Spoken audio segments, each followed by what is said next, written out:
Hello भाई, कैसे हो आप लोग। तो मैं आपका भाई प्रेम कुमार आज से आप लोग के लिए, जैसा कि आप जानते हैं कि नीट बहुत नज़दीक आ गया है, तो हम आपको आज से ऑब्जेक्टिव क्वेश्चन एनसीईआरटी के लाइन बाय लाइन कराऊंगा, जो कि आपके नीट के लिए बहुत ही फ़ायदेमंद साबित होगा। जैसा मैं करते जा रहा हूँ वैसे आप अगर करते जाओगे तो अच्छे मार्क्स लाने में ये सहायता करेगी, बहुत हेल्प करने वाली है आपके। तो आइए आज से हम लोग ऑब्जेक्टिव क्वेश्चन स्टार्ट करते हैं। पहला क्वेश्चन आप देखिए। पहला क्वेश्चन क्या दिया हुआ है कि double fertilisation was first discovered by Nawaschin in 1898 में किस में खोजा गया? द लेलिया इन फर्टिल एरिया में खोजा गया। If testa is removed from the water soft gram seed the remaining structure is full embryo, full mature embryo कहलाता है। Which of the following is false, false है। सेकेंड थर्ड क्वेश्चन तो देख सकते flower do not exist only for us to be used for own selfishness. All flower plants show sexual reproduction. Gymnosperm being non-flowering do not show sexual reproduction. Do not show.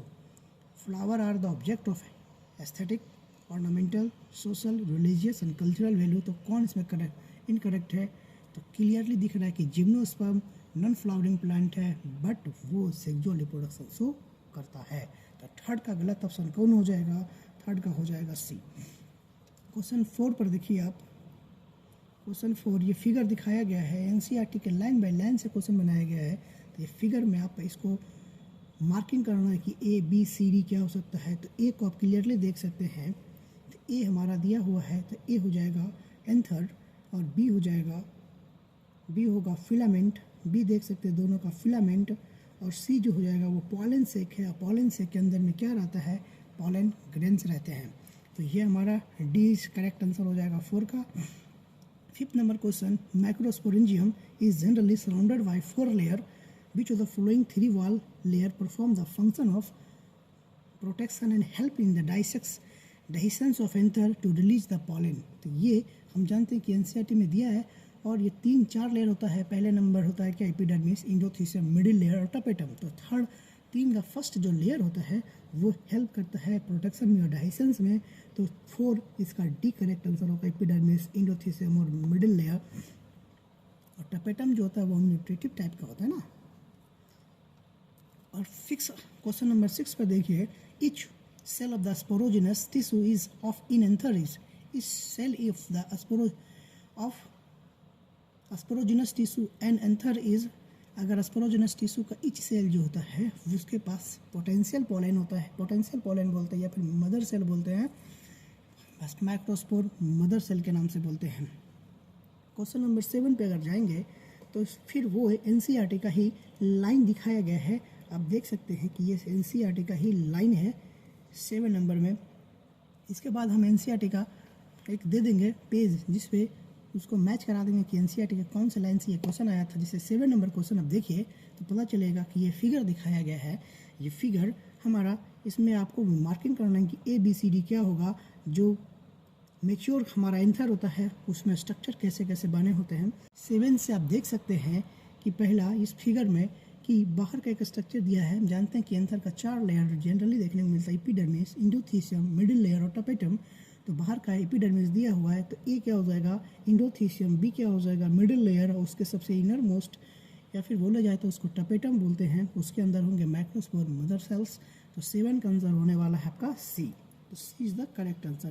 Question number 8 में आप देख सकते हैं कि ये भी figure दिया गया है एंथर का ट्रांसवर्स सेक्शन, और ट्रांसवर्स सेक्शन में आपको मार्किंग करना है कि ए बी सी डी क्या बोल रहा है। तो आप एनसीईआरटी के बगल वाले में आपको दिखा देते हैं कि क्या इसका स्ट्रक्चर है।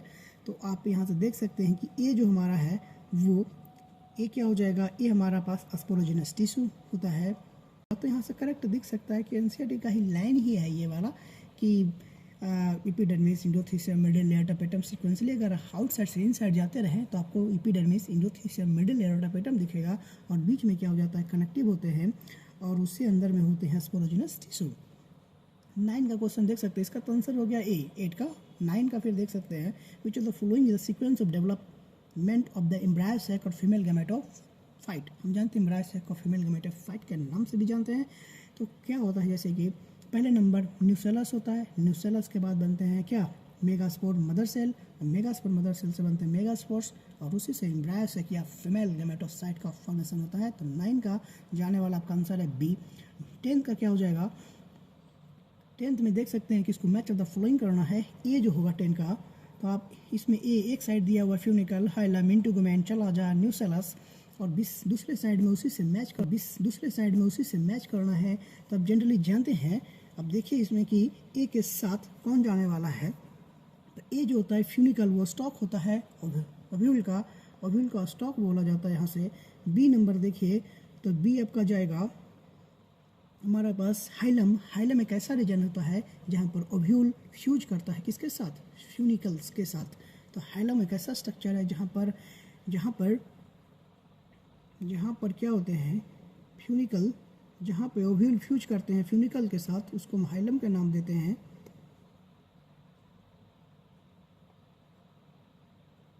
फिर हमारा सी देख सकते हैं, सी में क्या होगा कि इंटुगुमेंट होता है वो 1 और 2 प्रोटेक्टिव लेयर ऑफ ओव्यूल।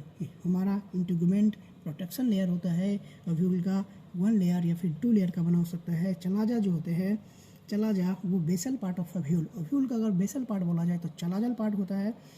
और न्यूसेलस जो होता है, nucellus mass of the cell within ovule with more food. तो आप तो जानते हैं कि न्यूसेलस मास ऑफ सेल, तो इससे मिल सकता है कि ए के साथ आपका चला गया 5, बी के साथ चला गया 4, सी के साथ चला गया आपका 3, 4 के साथ चला गया 2, और देखिए ई के साथ चला गया 1। तो इसका करेक्ट आंसर जो होने वाला है वो बी द करेक्ट आंसर है।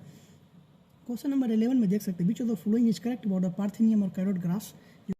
पार्थेनियम जो था हमारे पास इंडिया में कंटामिनेटेड वीट के साथ आया था, और वो एबिक्यूटस हो गया पूरा वर्ल्ड, ये हमारा पूरा इंडिया में फैल गया, एबिक्यूटस हो गया करेंस में।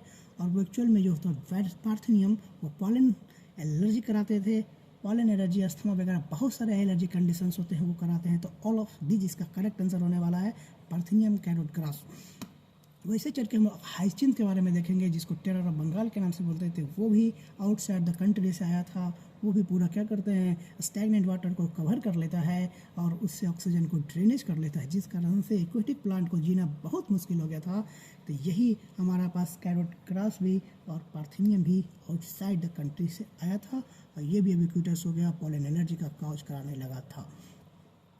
और फिर 12 का क्वेश्चन नंबर 12 दे सकते हैं, in angiosperm pollination occur with pollen grain are. हम जानते हैं कि एंजियोस्पर्म में 2 और 3 सेल स्टेज में ही पॉलिनेशन होता है पॉलन ग्रेन का। तो ये हमारा जाने वाला है 12 का C correct answer. Which of the following statement is false. 30 number question देखिए आप, कौन से करेक्ट आंसर है। तो ये स्टेटमेंट आप पढ़ सकते हैं, यहाँ से पढ़िए। Pollen grain represent immature male gametophyte, ये तो सही लग रहा है। In angiosperm partially develop male gametophyte और पॉलिनेटेड, ये भी सही लग रहा है। Generative cell is the spermatogenous and vegetative cell is spermatogenous, ये तो इनिशिएटिव नहीं लिखा है, लेकिन आपको बता देते हैं कि जनरेटिव सेल जो होते हैं वो स्पर्मेटोजिनस होते हैं, और हमारे पास वेजिटेटिव होते हैं सैप्नोजिनस होती हैं। बता देंगे वो भी कि सैप्नोजिनस मतलब क्या होता है, स्पर्मेटोजिनस मतलब क्या होता है, जो कि नहीं पढ़ना है लेकिन याद कर लेना है इसको भी फिलहाल। और formation and differentiation of pollen grain is called microsporogenesis, तो ये तो सही लग रहा है कि हमारे पास formation and differentiation of pollen grain is called microsporogenesis के नाम से जानते हैं। Fever is pollen allergy, yes, ये एनसीईआरटी लाइन है कि हमारा hay fever is a pollen allergy होता है। Pollen grain of the some plant produce severe allergy and respiratory bronchial asthma, ये तो जानते हैं कि पॉलन ग्रेन होता है और respiratory problem, asthma, bronchial asthma का काउज करता है। Pollen grain are the poor in nutrients, pollen grain rich in nutrient होता है। हम जानते हैं कि सप्लीमेंट भी पॉलन ग्रेन से बनाए जाते हैं, जो कि एनसीईआरटी में बहुत सारे फिगर्स दिए हुए हैं पॉलन ग्रेन के सप्लीमेंट के फॉर्म में, टैबलेट्स के रूप में बन दिया हुआ है। तो इसका आंसर जाने वाला है फॉल्स कौन होने वाला है, तो इसका ये हो जाएगा हमारा 3rd गलत था और 7 गलत था, तो 13 का बी जाने वाला है करेक्ट आंसर। अब देखिए 40 नंबर,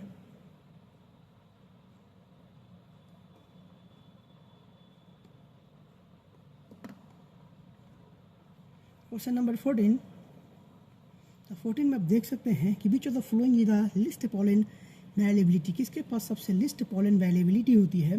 तो जानते हैं कि सीरियल्स, बहुत सारे सीरियल्स होते हैं जैसे कि वीट, राइस, वो विद इन 24 आवर्स तक ही उसका वेलेबिलिटी पोलन ग्रेन्स के देखने मिलते हैं। लेकिन बहुत सारे जैसे कि लेगुमिनेसी, सोलेनेसी और रोडेसी प्लांट्स ऐसे हैं जिसके विद इन मंथ तक इसका पोलन का वेलेबिलिटी होता है। तो लिस्ट की बात जाएगा तो यहाँ पर ए करेक्ट आंसर जाने वाला है 14 का। 15 में देख सकते हैं कि हमारा एम्ब्रायो सैक जो होते हैं, टिपिकल एम्ब्रायो सैक की बात हो रहा है। न्यूक्लिया अरेंज, हम जानते हैं कि हमारे जो एम्ब्रायो सैक होते हैं 7 सेल 8 न्यूक्लिएटेड कंडीशन में होते हैं। और 8 न्यूक्लिएटेड कैसे फॉर्म में रहता है, 3+2+3 के फॉर्म में वो रहता है।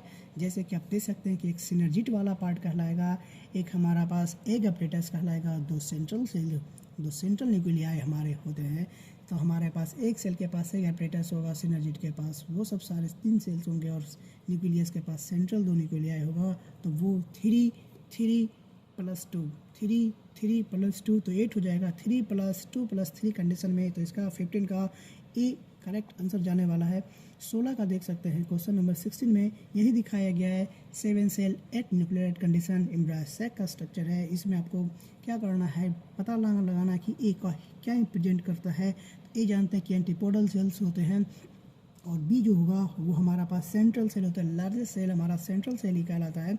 और सी जो होने वाला है वो पोलर न्यूक्लियाई है।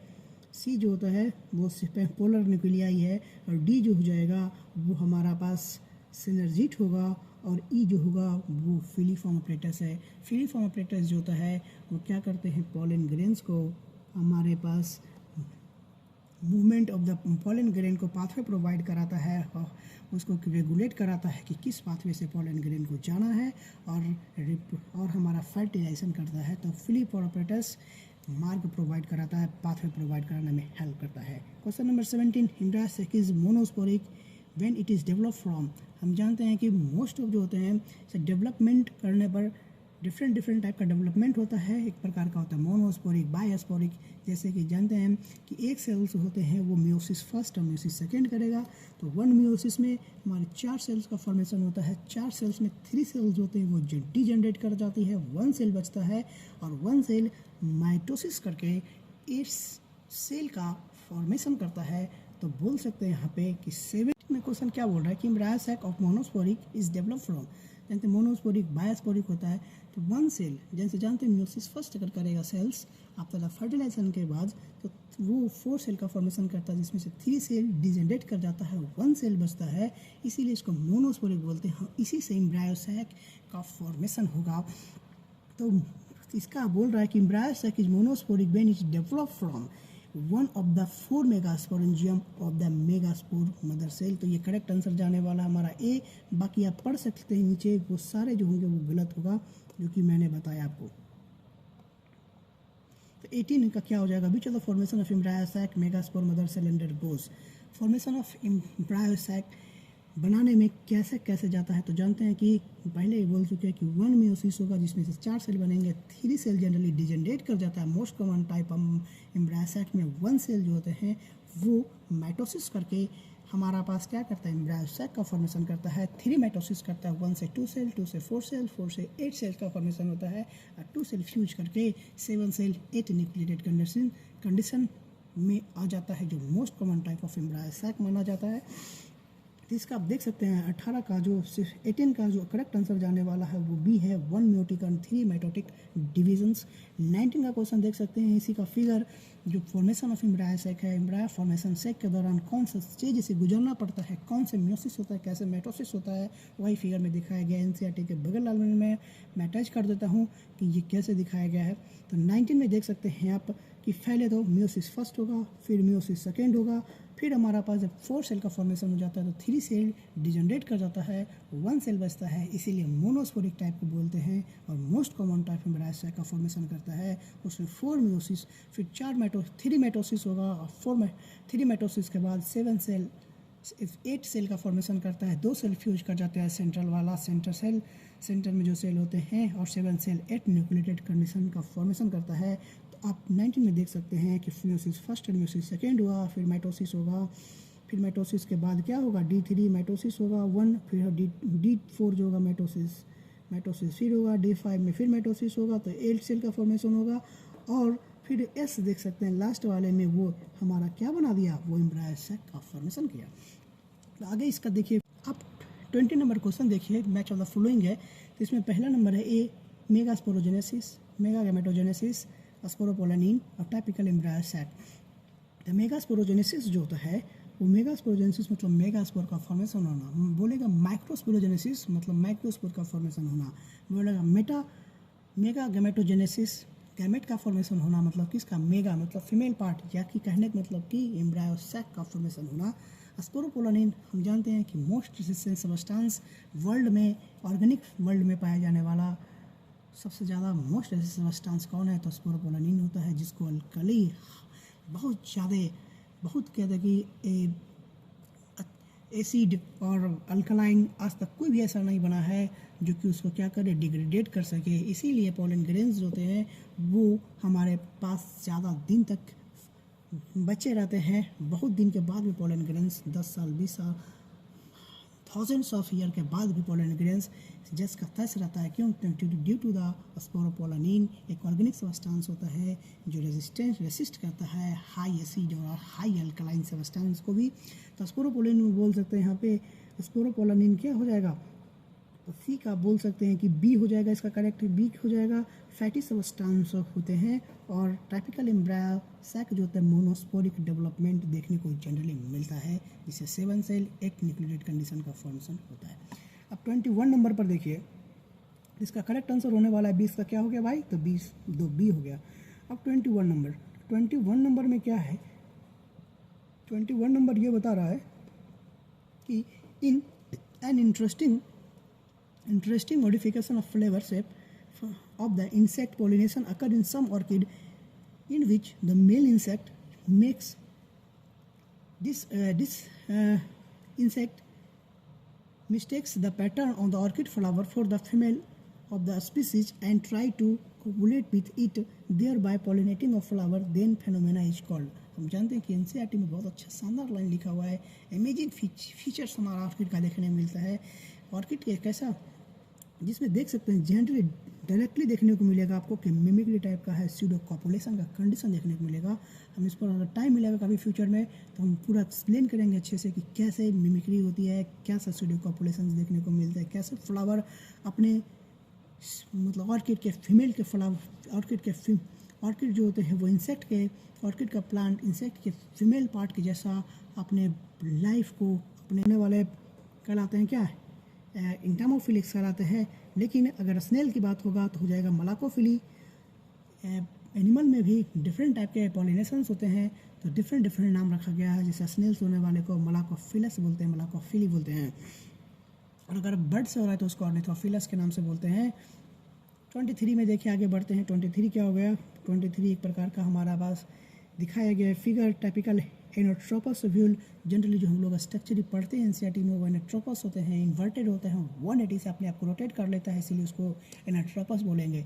बहुत सारे हमारे ओव्यूल का टाइप होते हैं, जिसमें से एक एनोट्रोपस होता है, कभी 90 डिग्री पर एक हो सकता है, 0 डिग्री पर होता है, तो बहुत सारे हम लोग ओव्यूल का टाइप होता है। लेकिन हम लोग को जनरली जो पढ़ना होता है वो हमारा एनोट्रोपस होता है, जो कि 180 से रोटेट करके इस टाइप का स्ट्रक्चर बना लेता है, जो दिखाया गया है आपको। तो इसमें आपको क्या करना है, मैचिंग करना है कि कौन से ए पार्ट है कौन बी है। तो ए जी क्लियरली दिख रहा है कि फ्यूनिकल्स दिखा गया है ओव्यूल का, और हमारे पास बी जो है वो क्या है, बी हमारे पास मैक्रोपाइल है, एक प्रकार का क्या होता है, पोर होता है, जिससे कि हमारा पास जाता है, उसे पॉलिनेटिंग ट्यूब जाते हैं और फर्टिलाइजेशन करता है। फिर सी हो जाएगा क्या, सी आप देख सकते हैं कि सी हमारा दिया हुआ है, सी न्यूसेलस है, सी न्यूसेलस है। डी जो होगा वो हमारा एम्ब्रायो सैक है, और ई जो है वो चलाजल है। हम जानते हैं कि बेसल पार्ट को हम लोग चलाजल पार्ट बोलते हैं। बेसल इसलिए बोला गया, देखो क्या कि 180 से रोटेट हुआ तो ये बेसल पार्ट बन जाता है, और चलाजा लिंड को हम लोग बेसल इंड के नाम से भी जानते हैं। 24 नंबर क्वेश्चन आप देखिए कि pollinating pollen grain can be store in liquid nitrogen, कितने डिग्री पर लिक्विड नाइट्रोजन पर हम स्टोर कर सकते हैं पोलन ग्रेन को, तो -196 डिग्री पे पोलन ग्रेन को जनरली क्या कर सकते हैं, स्टोर कर सकते हैं, फ्रीज कर सकते हैं।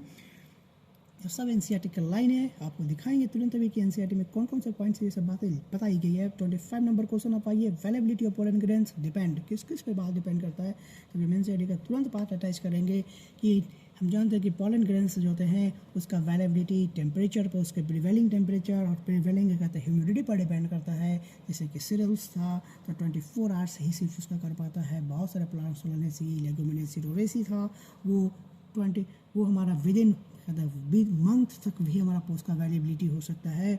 तो उसका डिपेंड करता है कि उसका प्रिवेलिंग टेम्परेचर कितना है, प्रिवेलिंग ह्यूमिडिटी कितना है। तो 25 का होने वाला है कौन आंसर, तो जा सकता है ए और बी दोनों जाएगा आंसर।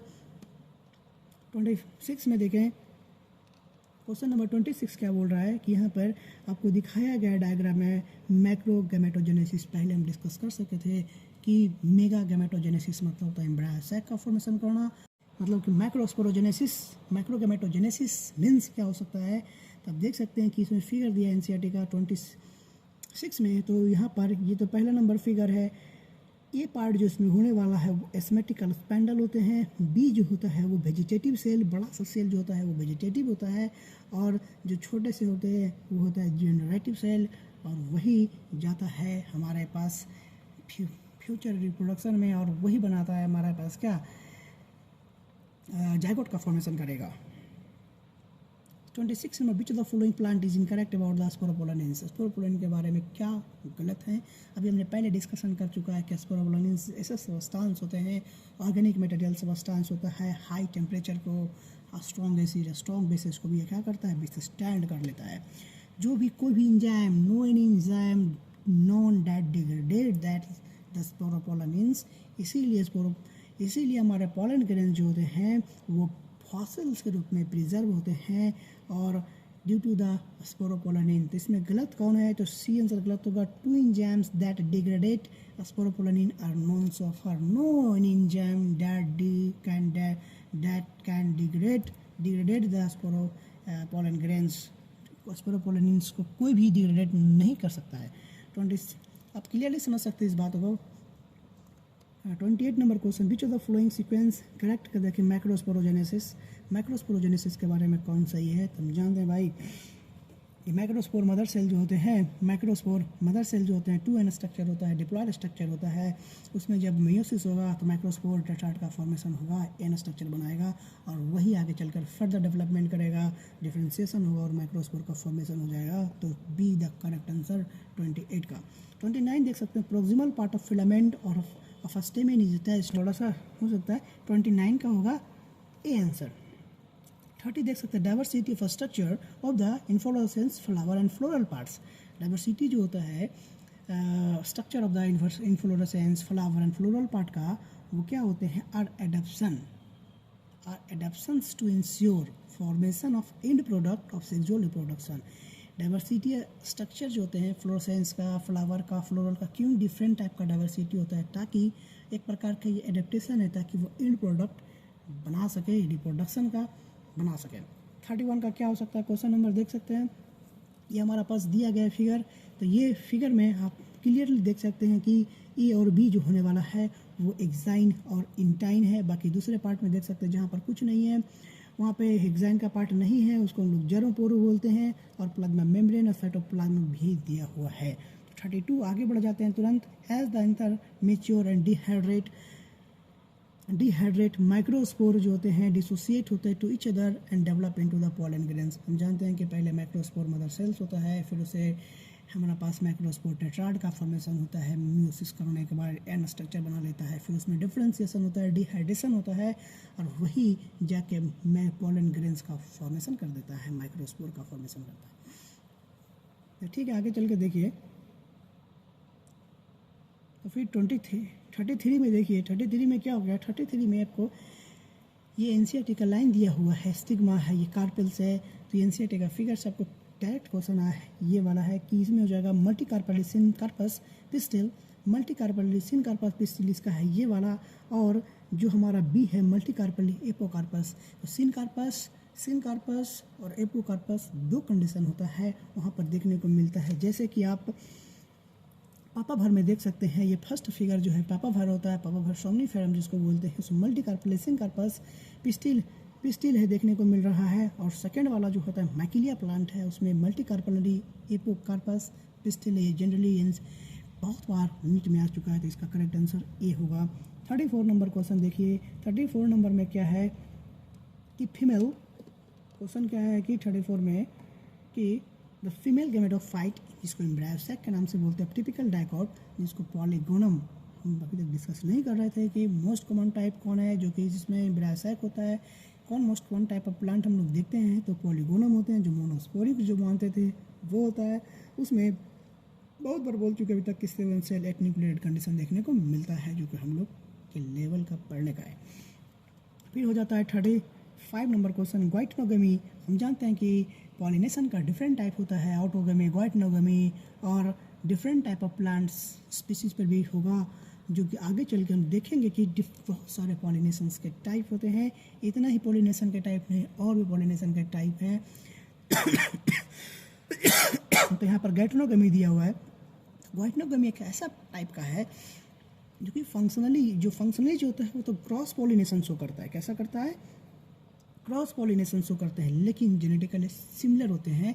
जेनेटिकली सिमिलर इसलिए होते हैं ताकि क्योंकि उसका पॉलन ग्रेन्स होते हैं सेम प्लांट के ही टू फ्लावर पे क्या करता है? पॉलिनेशन करता है। तो जेनेटिकली तो सिमिलर प्लांट्स ही हैं, तो वो सिमिलर प्लांट होंगे, जेनेटिकली सिमिलर है, लेकिन फंक्शनली क्योंकि उन्होंने पॉलिनेशन